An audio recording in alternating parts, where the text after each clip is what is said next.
I wanted to take this opportunity to say thank you personally for all the wonderful messages of support and for your understanding whilst I've been recovering from surgery. It has been an incredible... No camera captured every word. No courtier dared repeat the full sentence afterward, but everyone seated inside the Windsor State dining room understood precisely what had just happened. Queen Camilla rose from her chair, looked directly across at Catherine, and made an accusation that no formal occasion was ever designed to hold. The Princess of Wales did not lower her eyes. She reached into her evening bag, unfolded a single card, placed it carefully beside her plate, and waited. Before we go deeper into what this really means for the royal family, subscribe so you don't miss a single update. The evening that broke the surface. Windsor State dinners are formal events meticulously organized down to every detail. The Lord Chamberlain's office confirms chair placements, entrance orders, and seating arrangements in writing weeks before any guest arrives. This precision serves a purpose beyond mere decoration. It is a public declaration. A state dinner communicates to visiting governments, senior diplomats, and international officials exactly who holds authority within the British royal household and in what order. On the evening of one such dinner, two official documents presented conflicting information regarding the same woman. Catherine and William entered the event composed and unhurried, using the entrance typically reserved for the principal royal couple. However, Camilla's household had received a different written order indicating that the Queen and King were to lead from that same entrance first. The protocol office had failed to flag this conflict before distributing both sets of authorized instructions, and by the time the first course arrived, the underlying problem was already apparent. Camilla noticed the discrepancy before the soup was cleared. Instead of pulling Catherine aside, sending a quiet word through a nearby courtier, or waiting until after the final course to address the issue privately, Camilla placed her glass down with controlled movement, looked directly across the table at Catherine, and stated that her entrance had been incorrect. It was not a question or a quiet suggestion, but rather an accusation, delivered in a measured voice that was calm enough to maintain composure, but clear enough for senior officials seated nearby to hear. Catherine allowed a moment of silence to settle, letting everyone at the table fully absorb what had just been said before she responded. An apology was not forthcoming. Instead, she said she had followed the final written instructions delivered to her household that same afternoon, which bore the protocol office's approval mark. She had not chosen her entrance position independently. She had adhered strictly to what had been authorized. To emphasize her point, she reached into her evening bag, unfolded the instruction card, and placed it next to her plate. A senior courtier leaned in to examine the approval stamp, confirming that it bore a later authorization date than the version Camilla's team had received. Consequently, two separate documents, each carrying royal authority, had assigned different women to the same ceremonial entrance that evening. For a moment, Camilla's confidence visibly faltered. Charles looked down at the table, remaining silent. The king faced an untenable situation before diplomatic guests. Supporting his wife risked seeming partisan, while backing Catherine could undermine the current queen. His silence did nothing to resolve the tension or protect anyone involved. Catherine expressed regret that the dispute had reached the dinner table at all, but she did not apologize for following an authorized order. This distinction was crucial. An apology would have implied fault. Instead, she took a firm, polite position and maintained it throughout the interaction. Foreign guests would take those impressions back to their home countries, and courtiers would document their internal accounts. The image of the Princess of Wales presenting a folded card to defend her integrity before diplomatic witnesses would resonate far beyond what any palace statement could contain. As candles burned down and plates were cleared, the dinner eventually came to a close. However, the confrontation had already exceeded the confines of the room, with roots extending 6 weeks deeper than any guest at that table realized. The 6-week fuse.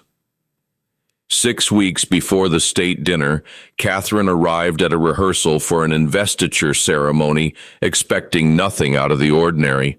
An investiture is a formal royal occasion where the monarch honors individuals for their public service. Catherine had been asked to present a specific award alongside the king. The rehearsal was intended to be brief and procedural. However, someone had moved her floor marker. Palace planners had adjusted the standing positions at the last minute.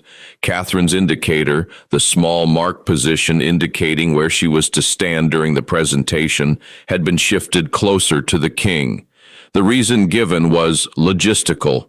The revised placement allowed the award presentation to proceed without participants having to cross an awkward distance on the ceremonial floor.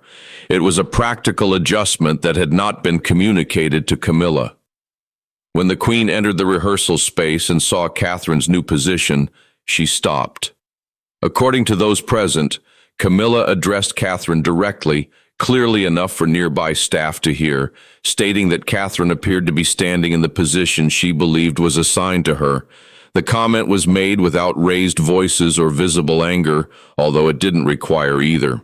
In royal ceremonies, standing positions carry significance that outsiders often do not recognize.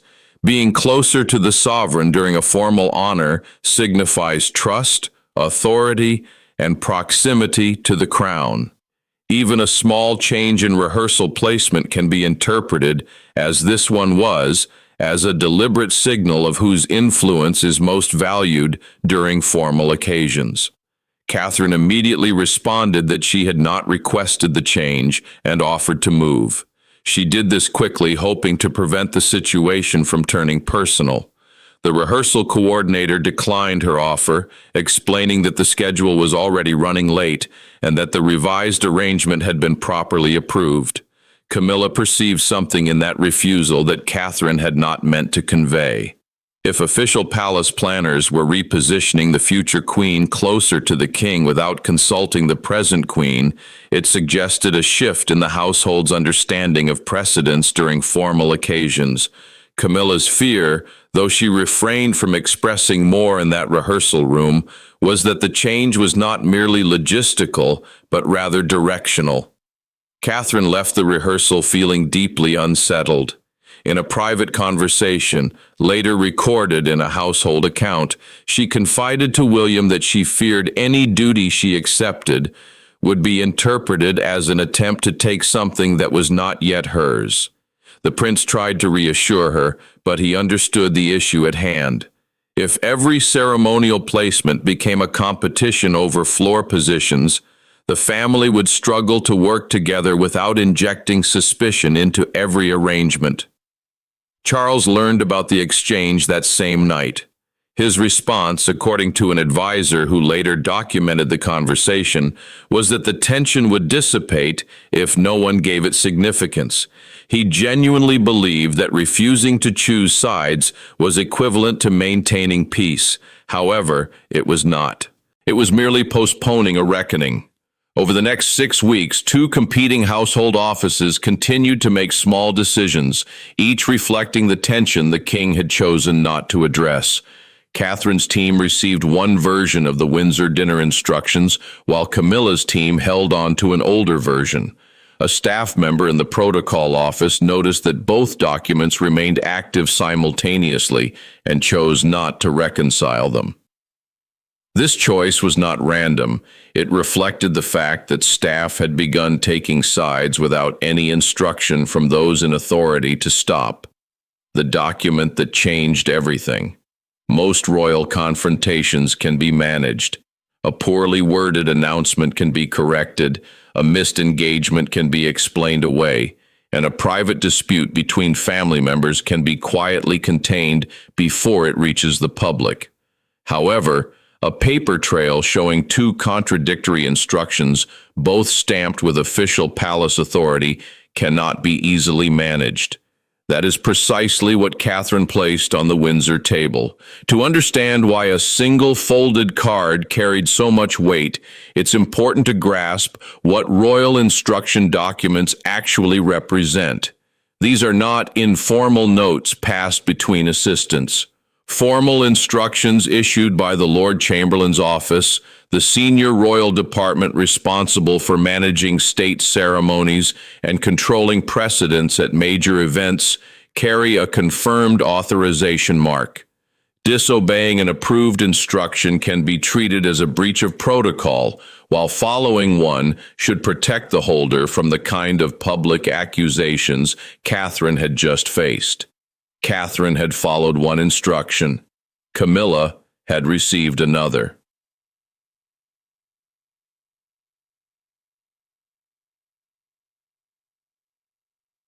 The courtier who examined both documents at the table confirmed what the approval stamps already indicated. The version delivered to Catherine's household that afternoon had been revised and authorized after the version Camilla's team received. Thus, the Queen was working from an outdated document that should have been recalled and replaced, but no one ensured it was. This finding completely shifted the dynamic at the table. Camilla had entered the confrontation with absolute certainty, believing Catherine's actions were misguided, and the instruction she held seemed to validate her belief.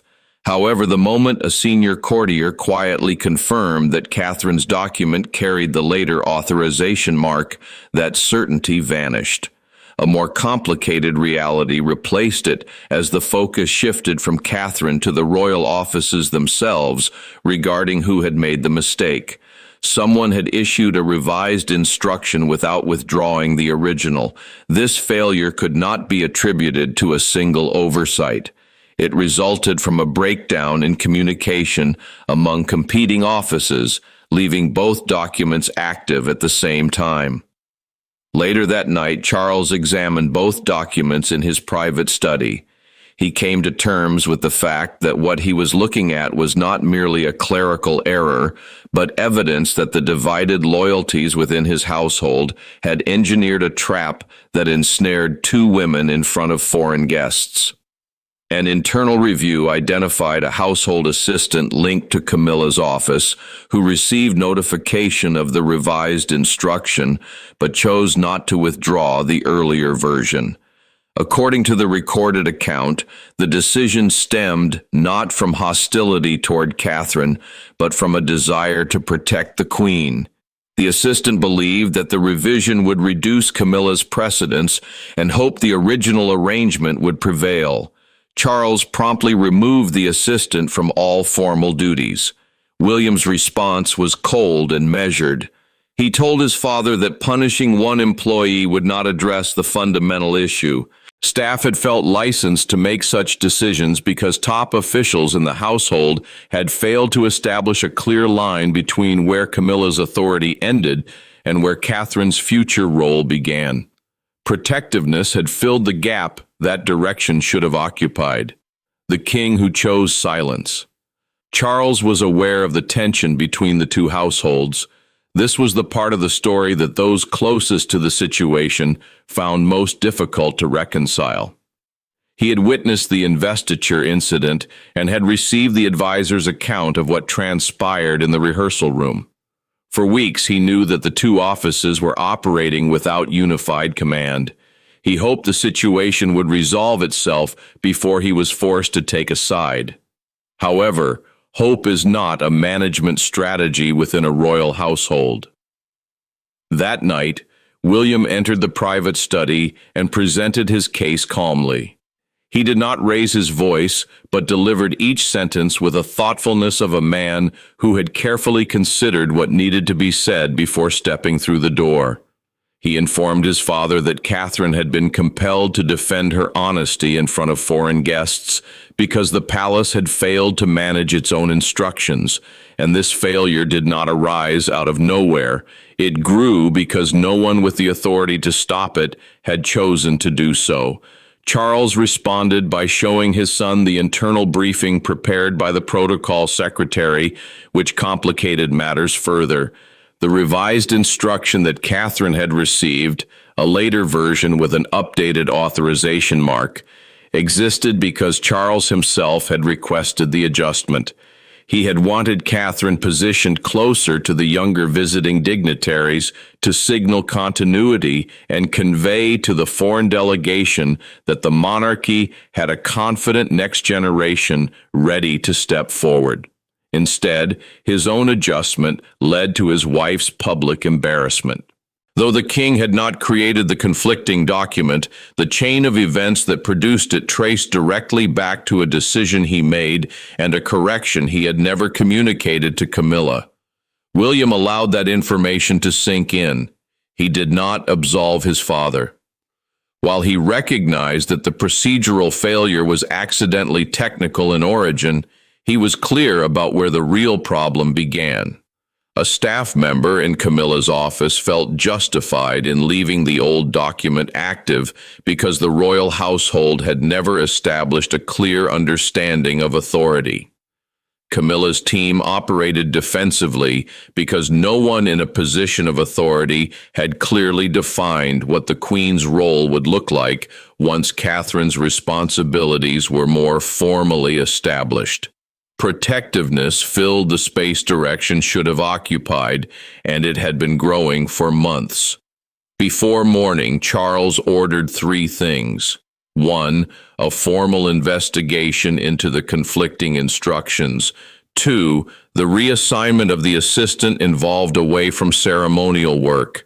3, any major revision to formal instructions in the future would require written confirmation from both his household and William's team before being distributed. The third decision mattered most, not because it repaired the damage already done, but because it acknowledged what had caused the problem. 2 competing offices had been functioning as separate entities within the same institution. No clear structure existed between them, and no defined line had been drawn. The king, who had the authority to establish that line, had spent months choosing neutrality instead.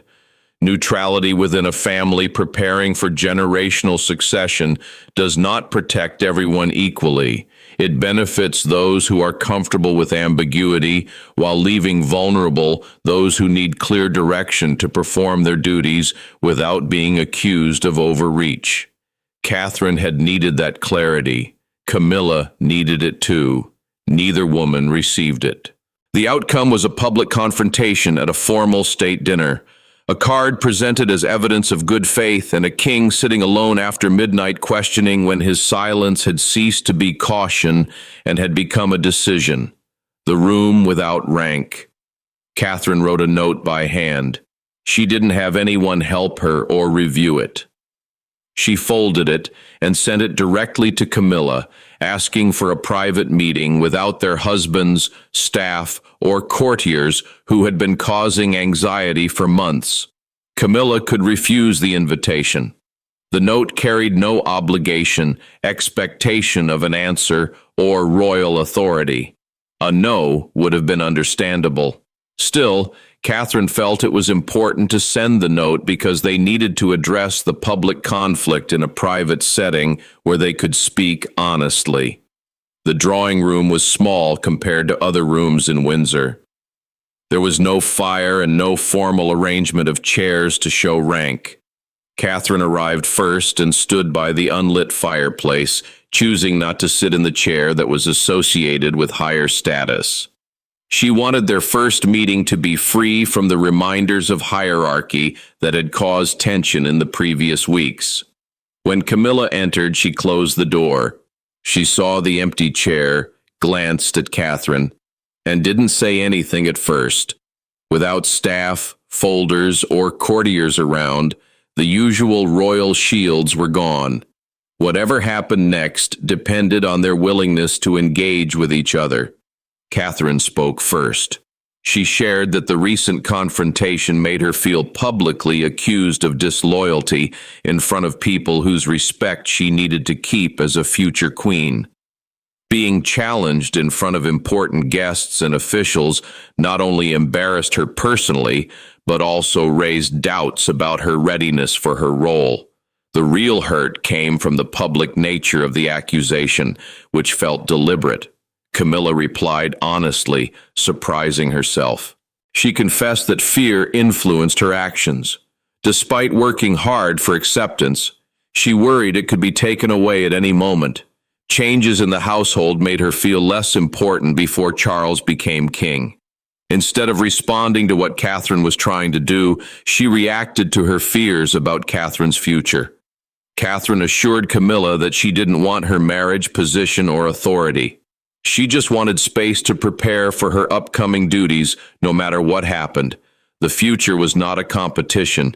It was a responsibility she had to face.